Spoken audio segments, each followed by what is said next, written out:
Oh, yes, recording. Okay, everybody. So I admit when I looked at the week 5 stuff, I was like, "Whoa, that's a lot." However, I think if you get, you just got to go through it. It's not so bad. Also, I just want to remind if you're in the 73132 class, because I have 2 classes, 73150 is the other one. But for week 4 there was a split. Some of y'all did trash assessment. Very few actually of you did that. I think like 7 out of 25 people. So I pushed it a little bit more because I know the smoke has been impacting a lot of people with outdoor activities. So I made the soft chalk, which you need to do first, due on Tuesday night, and then the trash assessment due by Wednesday at midnight. But get it done soon. In fact, the air is much improved where we are, so it shouldn't take a huge amount of time. Just gotta go do it. Okay, so now on to week 5 stuff. So we're covering a new topic now, the evolution, and some of the ways that we address that are through the mechanism of evolution, which is alleles. So just to kind of back up a little bit there, right? Like you have 2 copies of all the genes to make a human being in all of your cells. One set is from your mom, one set is from your dad, and for every different trait that we have, there are the different options for that trait, like hair color, eye color, skin color, are alleles, different versions of a gene. So one of the things that we look at to see if evolution is occurring is whether or not the allele frequency is changing over time. That means evolution. So it's not even controversial, right? A change in allele frequency over time. So now we're going to get into that by talking about what a species is, what that concept is, because it's really important for understanding biology to know what that term actually means. How do organisms speciate, become new species? Sexual selection, so like that mate, yes, that mate, no, or like I don't remember which way you swipe because I never did that kind of stuff, but anyway, mate selection, intersexual selection. I have to read that because my brain is like, nah. History of life on Earth and how changes like macroevolution, big huge changes, and then microevolution is small sort of population level changes that add up over time. And then an introduction to the idea of evolution and how life has changed on the planet. And then we take a specific example that is really relevant to us here is our local mountain lion population. It's very small and not super healthy right now, and you'll learn why as you go through this stuff. Back when the Natural History Museum was still open, their basement, it's all about urban ecology, and it is fantastic. And they have a wonderful exhibit there on the mountain lions. So someday in the future, we're not dealing with the pandemic, I highly recommend going there and checking it out. So in 2018, there was a mountain lion census. Looked at all the different mountain lions that they could identify. A lot of them have collars on so that they can be tracked. And then this is, I don't know that this is actual, but anyway, the alleles, different alleles in the population as of 2018. So here I have these tabs open so we don't have to wait for things to load so much. Okay, so the mountain lion census of January 2018. So each of these cards is sort of like, we just played Pokemon last night for the first time. It's like a Pokemon card or a baseball card or whatever. So it's just an example. The profile card for each mountain lion. This shows that this mountain lion has a blue and a green allele. So one came from one parent, one came from the other parent, mom, dad, we don't know, whatever. But this one, a male, P22, has one blue and one green allele.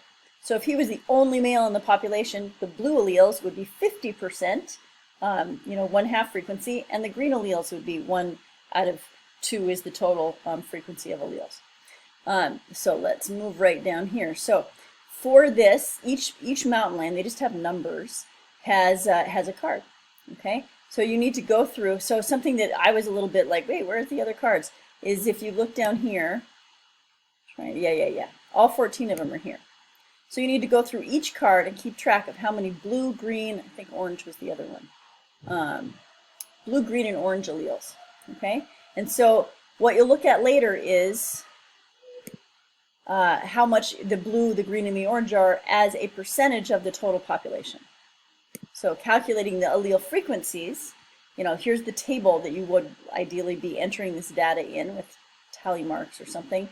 I don't know, this may be actually accurate, I have to look, but I count them yourself just to make sure, please. So let's assume that this is accurate, or even assume it isn't, it doesn't matter, but count them yourself, please. So if there were 13 alleles out of a total of 28, you would put the number 13 over 28 and then do the math. 13 divided by 28 is what percentage? It's going to be a decimal, right? That would be 56% if yellow alleles were 10 out of a total of 18. Okay, so you leave, you figure out the blue, the green, and the orange. Sorry about that. It's a little noisy up there. Okay, and then there's a little quiz right after that to check your answers. And then a little bit later on is a discussion question, quite a bit later on, because you have to look at the alleles for the 2018 census. And then, I think I'm going to just hop back to the module right here. So first we look at the 2018 census for December. I'm sorry, that's annoying. Okay, just kidding. First we look at January 2018 census, and then we look at December 2018 census. So we're comparing over the span of a year, okay? And we want to see if there's been any change in the allele frequencies over time, which would answer the question, is evolution occurring here? So consider that for the December 2018 census, the later one, you have to keep track of all the animals that are still there, part of that population. So if an animal didn't migrate or die, then it's still part of that population. So, sorry, that's not the one that I meant to press on. No, this is annoying. Okay, so I'm not going to take the time to go look at that, just because it's awkward here with how Canvas is, and it's getting noisy upstairs, and it's not going to get any quieter for a while. So make sure that if it looks like the population is really small for the December count, that's because you're supposed to include all of the ones from the January count that are still there. So please consider that. Sorry, super slow. Okay. Anyway, so that's just a little heads up about that. For the December count, make sure that you're also what's going to be in here. Yeah, let's just take a look at that. Okay, so it tells you which ones died, which ones are no longer part of the population. And then I think these are just the new ones. How many are here? Okay. The puppies, kittens, whatever they are, not puppies. Oh, okay, so this includes all of these new ones too. Okay, so you go through each of those cards. Sorry, it's going to be noisy.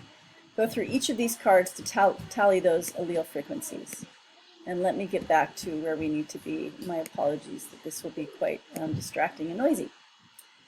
Okay, so continuing along as if none of that was happening, here we go. So then you look and see, after you analyze this data, looking at the cost of, I'm so sorry, can you please not do that right now, Peter?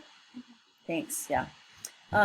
Looking at the cost of a wildlife crossing that would actually preserve some of these animals from getting hit by cars as they cross freeways, and then making a post by the 27th to say whether you think that should happen, and then the second post also on the 27th. We're going to change that due date because that doesn't make a lot of sense. Just responding to your neighbors to see what their thoughts are on that. And then the lab, which is carryover from last week's stuff. So we have the video here. So last week it was the storyboard that was due, which is not the video. I know some of you got a little bit ahead of that and were asking me about how do I submit a video because it wasn't due last week. So hopefully you got a chance to look back over your storyboard.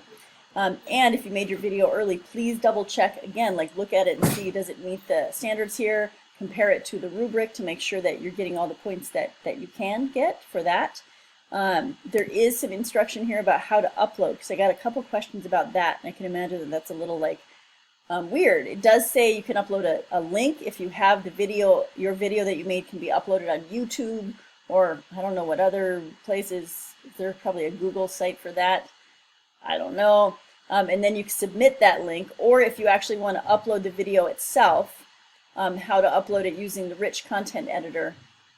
So the rich content editor, I'm sorry, like the kids are going nuts. There's just 3 of them, but that's still a lot of nuts there. How to upload a video using the rich content editor. That content is right here. So if you go through that, it's one of the Canvas help pages, which I find to be quite useful. anyway, it takes you through even with pictures and stuff.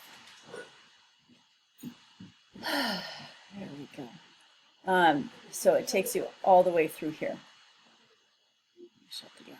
Okay. Anyway, let's just keep going as if nothing else was happening and the door wasn't wide open. Like, really? Oh, geez. Yeah, that's what happens when you. I see. I have empathy for all of y'all who were like, yeah, and then there were fires and I couldn't breathe and then this and that because I live in a home with other people too. Okie dokie. So hopefully that is helpful for you. And I'm trying to get back to that modules page and see what happens. I even try to get it all set up and it still just ends up being a little bit of a chaotic mess. Welcome to my life. Canvas. My computer's supposed to make our lives so much easier.